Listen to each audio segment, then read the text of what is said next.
I sigi videos di tarot card reading oin tau se ko tarot card reading se da akoina keno se ko ngasigi keno haraga de topic han haraga di aigi aina khalliba poto hai tare ko aina khalliba poto fangni or fangoi natraga haidi kayam kuina leiraga keno tawgadage ko adu hapeteng minarase ko aigi wish hai tare ko aigi wish e karam kanda yagadage haimna chingoda aina matam du hapet ying minase ko ado Namit Kaidoro ko crystal oina lotho yeng ase ko sidagi ko crystal se akoina ahum lotho ko ina sida ko ahum lotho sidagi ama choose tawbirase ko kwai first citrine daire ko citrine se yeng biro ko citrine sida pam citrine se attract tawbra natraga akoigi aquamarine se attract tawbra ko natraga last kisina koina si se peridot haina hai ko peridot se pambara natraga haidi sigi aquamarine se ne hena sum leina ko aingonda hek si machu se pame si phazai ko le kai sum khanjaba do haitare aingonda dak launa hek keno toropodo attract toropodo haitare ko adugi matung ina yenga se ko ado khwai first ko citrine ge hana yeng minara se ko citrine khanba ngai gi hana haitare ko seda ado card ne aduga akogi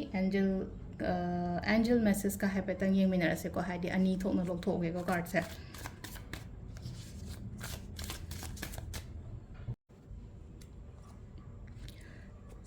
sida leire koi card ahum se ko card ahum se 1 2 3 ko sida hai tare ko khoi first se ko haidi khoi first akogi present sum hazik se hai tare ko energy se hai tare ko agi energy se aigi aina sum tawba thaba inkhang sida ko haidi ayet pa dum pi bado aigi mina hai tare ko aigi mina hairaga di family members oiro natraga haigi aigi surrounding da leiba aigi imanabi gumba oirasine ko aigi yamna close oiba mi singse na heta hai tare ko haidi heta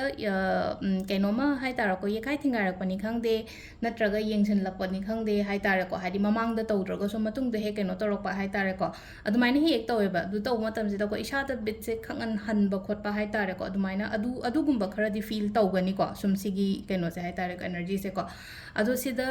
kaino taw matam sida ko haidi si leire na ina sumaina sum leiga da badi nate ba haidi sumaina tawraga di just nang adudagi tholo oba hai tare ko haidi aigi damakta hai tare ko haidi phana ngangbi ba ngai di lawro ko haidi phatana ngang ba ngai do just ignore avoid toro ko avoid toro kana nang tholo ko matam da ko haidi nang na khalli ba pot to hai tare ko se da yong ko age of cups se ko age of cups se new beginning hai tare ko haidi new beginning new something new gumba hai tare ko aina khalli ba pot to aingon da lakpa phangba ishor gi thauja leiba hai tare ko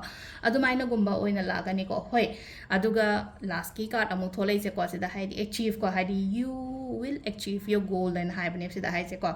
sida mi na masak khangbi gani nang na khalli ba pot to hoji hoji khalli ba pot to haidi nang haidi mai pa kani ba nang na thada riva effort hai tare ko sida ko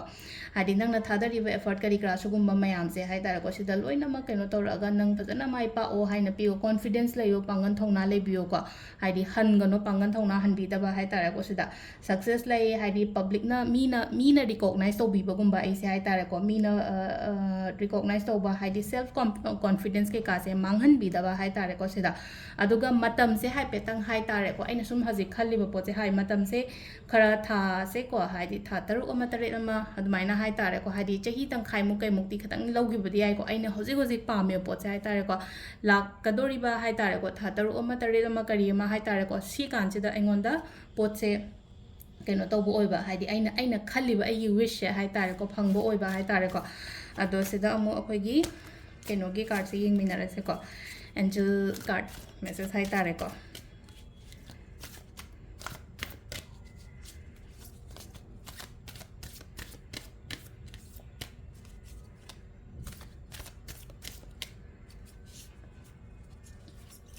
angel card message se card ahum khatang sida lokthoge ko mo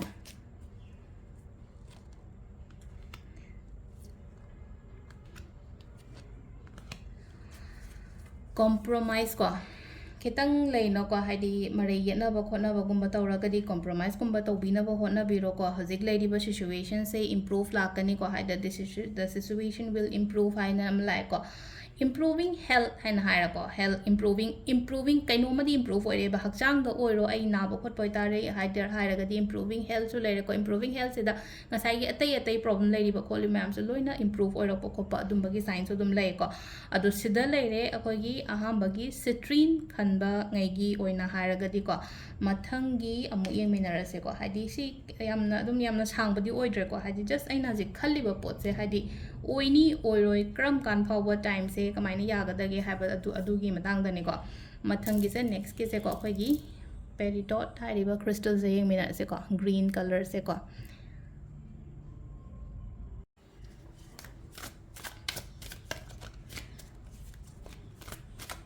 same ngasai gi do maina ko haidi energy lakadoriba matam adu maina mi yeng ase ko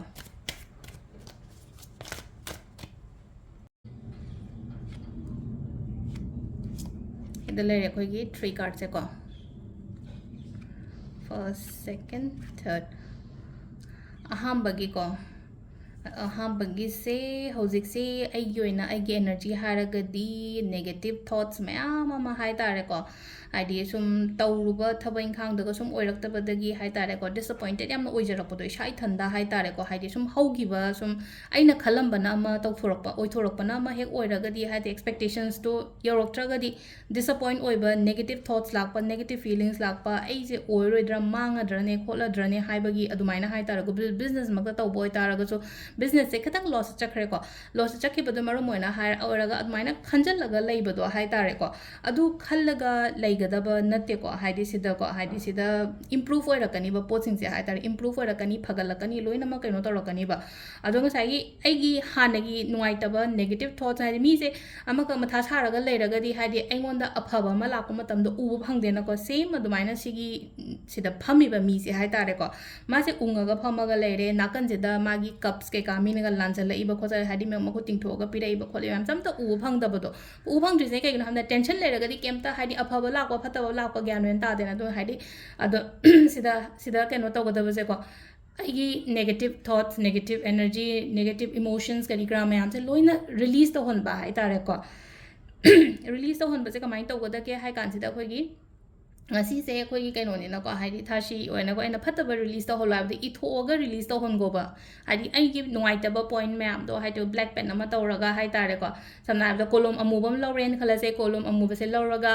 aingon da stress yam da stress to iro kakthat lo haidi anxiety kakthat lo bad luck hana haras ne ko daw se ya da ba ka hana bad luck to kakthat lo ba lo ina ma hai ta dep lei ba ka haras ne ko dep lei ba di mi dep lei ba ga di mi gi maran ton ba hai ne ba dep pam da ba pot mayam do loina kolom amu ba ma taraga iraga ne loi kakthatlaga ne ngasi do haida pot to discard to bigo manghan go ha ga shegai raga dustbin da lang thokera mai tha do ga dustbin da lang thokera adumaina hai tar ko sumaina to bai ko natraga haidi meditation to raga negative energy se release to hon ba ma syai ba haidi meditate kumba to raga haidi every time oina ain mamang zo hai re ko haidi shor honjan ba hu do ko matam sida honjan ba matam sida aphawa energy me ama ma loksali ne phataba energy me ama ma haidi release to ri ne kholi ne hai tar ko adumaina tar khan bi ba hai tar ko adu sida aina hajik se si work to ba ma darkar oiba ai isha I thanda hai tar ko mina to ba ya ba pona te ko se di aina to jagadam ni ko ani shuba se nam ka main to re hai kan sida ko adu yamna phataba din nate ai gi hazu di chatli ba se ko ta zo ai khanjan ba na hen ba do ma ka ai na problem se hai tar ko ai ngon da gi hen wa ba ma am su lei di ba tar ko ai thanda ga hai ai su bus maina sum hai le na ko ai wari se kai gi no ko ai ngon da gi ai na hai se ai ngon da wa ba ma ma su lei di adu hajik so ai gi na isha se ko kam oina leigadamne kam oina leigadamne phagalakpa piri ne basida hai tare ko hadi simi se potharaga leiri se amka hadi hippaga potharaga leiri se hadi situations masa mathanda healing gumba tawba khotpa healing tawba haraga di ai se phajarage phanjarage kaina khallaga hadi pura relax oiraga leibado hai tare ko aduga last ki se judgment and like ko last ki se ko judgment se la ko matam se da ko se da aina nang khalliba mayam hai tare ko achieve torokpa hai tare ko sida ko haidi whatever you are thinking or you are wishing hai tare ko adumba mayam do achieve toba clarity gumba lakani ko clarity lakani haidi ai gi mamang da choices mayam ama lakani ko choices mayam haidi makhal hai tare ko choose tawna ba hai thabai ngang se amani ga lakpa gumba dumaina hai tare ko positive kaino lakani ko haidi aduga nang na kaino tong matam do haidi decision do haidi positive decision adum lawba ngamgani ba dai kan du da hai tare ko aduga amuk sida ko haidi akoina kaino torok pose ko sum aigi oina haragadi mathangi chehi gumba se hai tare ko haidi 4 to thamari ama ko thamari amadi haidi kharadi kaino tawni ko 4 se khara admai to sain to haidi 4 se aidi number se smaina counter logale ko haidi kaino taw matam sida aingon da block label oiro ama taw boiro ko adu sida haidi kaino tawraga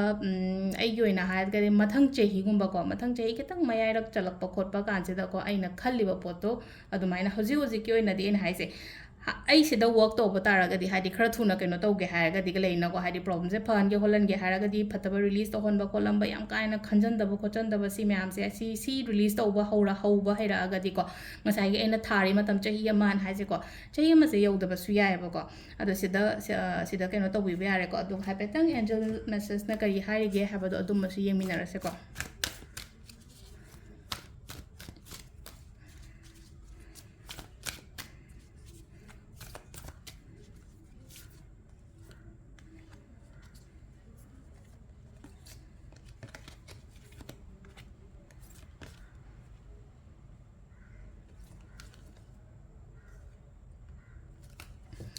sida lai ko haidi sum hauzik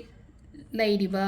aina chatliba lambi sida haita aise kem tawdre na khala se kem tawdaba lambi du da chatlano ba haidi direction change to ba madar ga re ko adu hazik aina tawriba thabak sida haita re ko outcome phajana gumba laktaba khotaba le de choose a new direction atopa lambi ama yengo atopa thabak ama yengo atopa karbar ama yengo adu maina ko sidagi hena phaba haita re ko nang hazik tawri sidagi hena phaba pot lakani ba aduga haita re ko adum yes haina su lai ko karchena haidi ama su ko haidi sum nang na tawruba kholiba matam da haita re ko phajana mangol oiba khotpa adum ba khara piri ko adum sida leise ko ado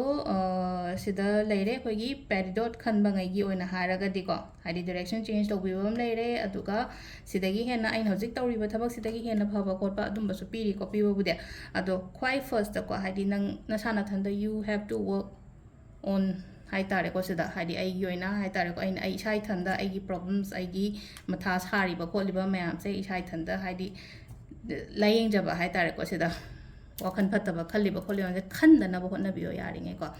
aduga ahum subagi ko haidi aquamarine gi se mu yeminarase ko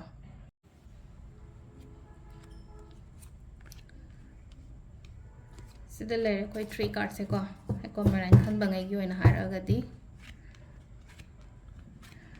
hauzik se ko haidi isha se ko mentally katang hai tare ko yamna peace phangbadi oiroi ko haidi manipulate to bina ba mi yam yame ngangjan bi ba khojan bi ba hai tare ko haidi ai gi surrounding sida leiri ba kholi ba mayam se ko haidi maina haidi ngang ai konda sum leina ko haidi manipulate to ro ro haidi aina tawdori ba thabak sida haidi en nang tawdo oiroi kholo ga haraga di haidi down chat pa khot pa adum ba yamna leiba do hai tare ko aduga kaino su tawre ko haidi sum mamang da su hai tare ko khatang aingon da su dum mi sing sina haidi dum kaino gumba tawbiram ba oi da pa da ba se khara hek tawe ba ai aingon da hek haidi aina di kaino di taw aina di thajaraga hai tare ko believe tawraga ngasai gi mi du gi damak ta mateng pangu bani khangde amani khangde dumai tawraga so mi sing sina ya tane leithoga chen gi ba khum bani khangde natraga hai tare aingon da gi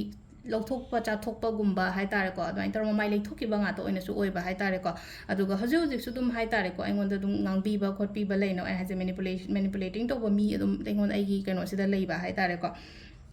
aduga dum yikna ba su dum khara lei ko ishagi oina adi sisina akhoi gi present kaino हाय तारे को hoji hoji ki ai khoi gi ai gi energy हाय तारे को adubu ko haidi sida lakadori matam se nangi dream nangi goal kari kranga sa aina hai gi ba mayam to हाय तारे को dream goal se हाय तारे kaino to matam se da phangadra phangoidra haibagi questions ama hai tare ko sida haidi phangani ba haidi nangi kaino hai tare ko nang na thadari ba effort hai tare ko nang na thadari ba effort oiro nang na honari ba kholi ba mayam sigi hai tare ko sida mina masa khangbi ba aduga haide mai pak padi porakani ba sida aina khalli ba potu gi matang da haira agadi ko aduga amana amu ko kaino hai tare ko haidi akhoi gi lakadoriba hai tare ko sida adum matam su kai shu hai tare ko matam su dum kaino haira sine hajik se kai tha oi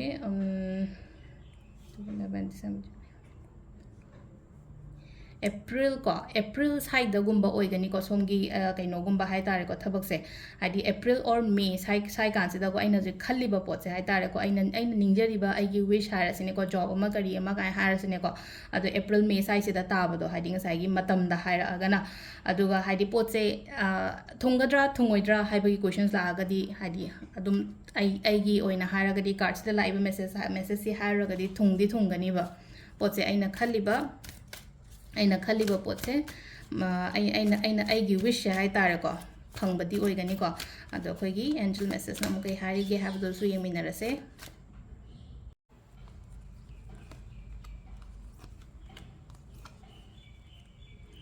sida leire ko ngasai lakhiba card to kaino haidi manipulate to ba habne mina ko ngangjin ba khochan ba ma pongang da ngang ba do hai tara ko kemta adu mayam dom ta no just listen to your intuition ko haidi aina khan ba do adu do to biyo adu believe to biyo ko opportunities la kani ko sida la haidi sila is opportunities la la pa khot pa pi ri ko future da aduga sila forgiveness and la ko ngasai gi aingonda torkhiba aingonda nuai ta ba khot ba yek kano hai tara ko yek kano hara ga sum leina khoina mi se aina yeng pa do oiro sum aina ega loina ba mi do oiro hadi moi nungai ta ba mayam ma face to ra ga di mangon do su amta tho di phagadam ne kaina hadi akhoi chindagi ga thok do sumaina hai tare ko hadi masada mu pala di kaina ga haba do adu kum bai wakan do katang adu do change to thok se ba hadi ngasai gi mi do na engon da phata ba to kan just forgiveness hai tare ko ngak pi gro ba ai nang bu ngak pi re na khan do ga hai tare ko mi du ka kat to tho ba hai tare ko natta bi da ngasai gi hadi ma sina hai tare ko ma sina si gi person hai tare ko si mi ani le matam se da hai te ma sina engon da phata ba to re ma ai sina nuai ta ai na victim ne na haira sine ko ado ngasai gi hadi ma gi damak ta haite mangon adum yi aga nuai ta adum le adum something kaino ma junara ga laitra hadi poche mari ma kem tattabida asar podi smaino ina haibi ba haitare ko aina nangbu ngak pi re haraga patlang kak thatlo pot to haitare ko ngasai gi mi tu ka kak thatna ba haitare ko wakhan dani ko kak thatna ba haiche ko hadi ai ma aina ma bu ngak pi re just I forgive him or her ko hadi adu hadi loire ba wa do hadi kem ta mari le andre ba ma ga hadi ngak pi gro ai ngon da nuai ta ba khot ba to bi yo mam tu na haitare ko adu sida leire khoi gi ko ngasi gi oina haraga di wish haitare ko ai gi wish e karam kanda karam matam dan hai ko ai to sida leire ko ngasi gi card message ma'am thank you